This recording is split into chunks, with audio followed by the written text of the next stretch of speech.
What it do, flight crew? FTC.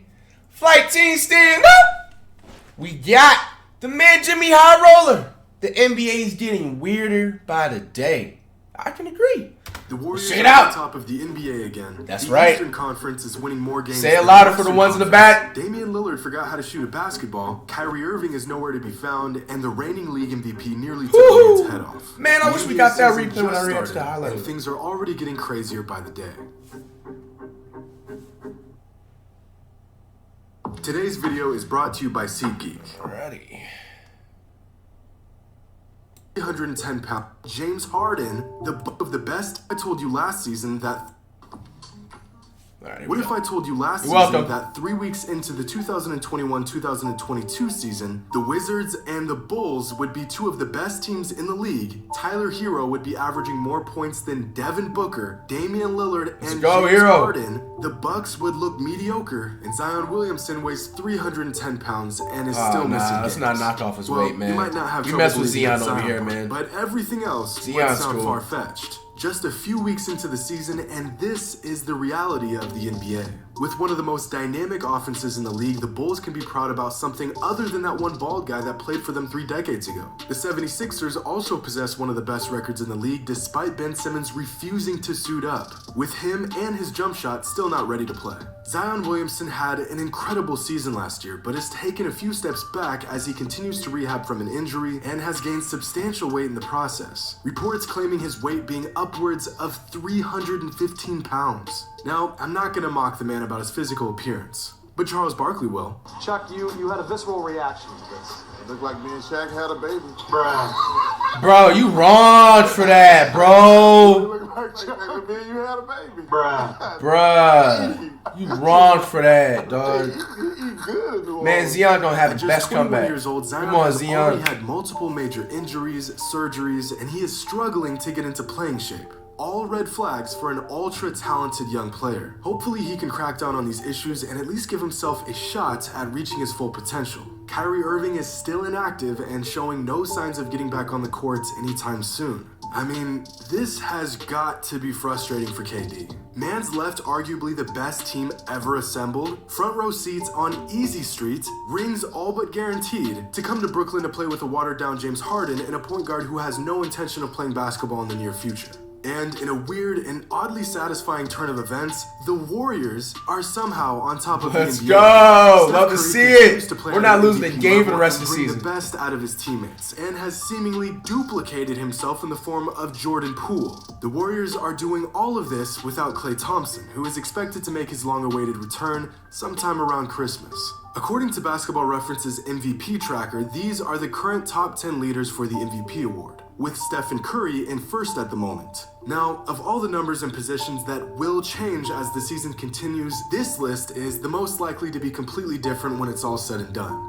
But if Stephen Curry can snag his 3rd regular season MVP award with the league as stacked with talent as it currently is, this season would be another historic season for him. With 3 regular season MVPs, this would make Curry just the 9th player in league history to win at least 3.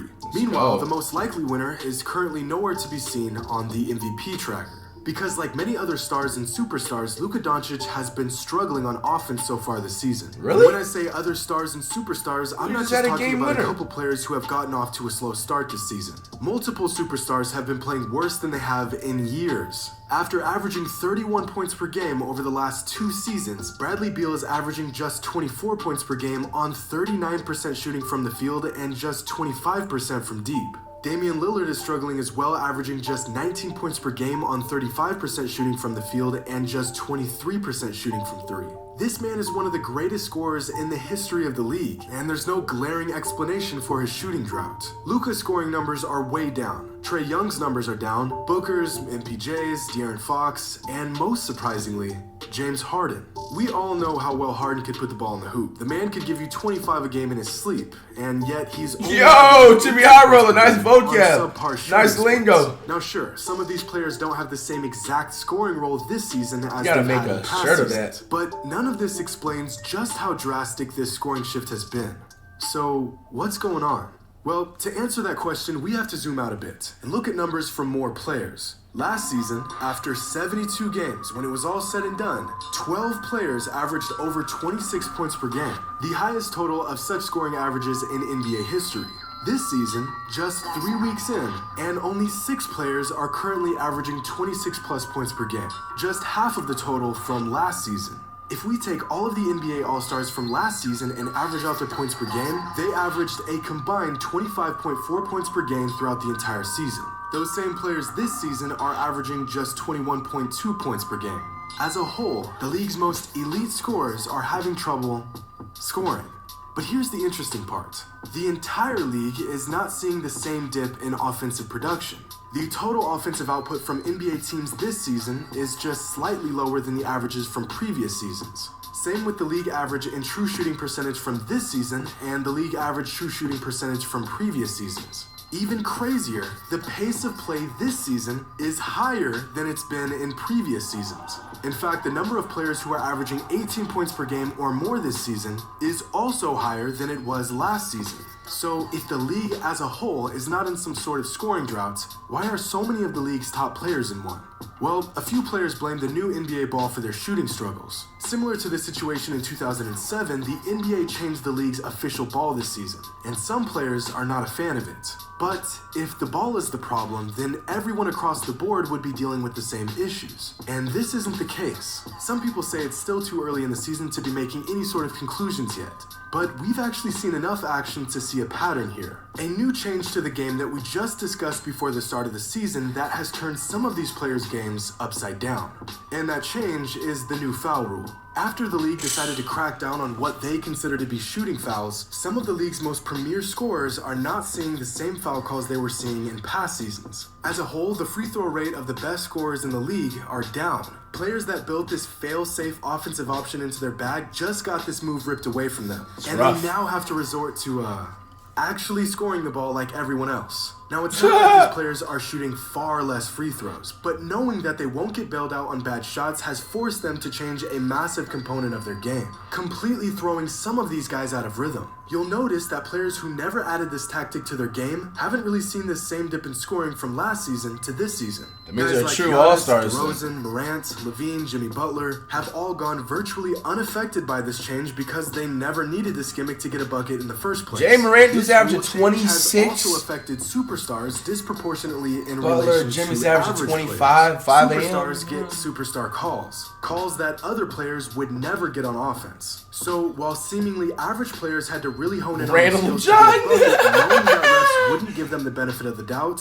some at Curry, superstars man. have drifted away from the arsenal that made them great and have relied a bit too much on what they know the refs will give them. A lazy habit that is now coming back to bite these players. As much as we all knew this change in the rulebook would change the game itself, I don't think any of us could have predicted that the change would be this massive. And you want to know something else that I've noticed, and I'm sure a lot of you guys have too? Not only are some of the league's most prolific scorers struggling on offense, young, up-and-coming players are seamlessly filling the gaps of these stars. LaMelo Ball, Miles Bridges, John Morant, OG, Cole Anthony, Jordan Poole, Zach LaVine, SGA, Trey, RJ, Bane, Mitchell, DeJounte Murray. All of these young players have been shining in these opening weeks of the season. I feel like this season is a turning point, the genesis of an entirely new generation of NBA superstars. A shift in NBA power, similar to the shift we saw in the late 90s and the shift we saw in the late 2000s. A lot of NBA stars are getting older, their prime's coming to an end, and a window of opportunity opening up for these younger players to step in and fill their soon-to-be vacant spots at the top.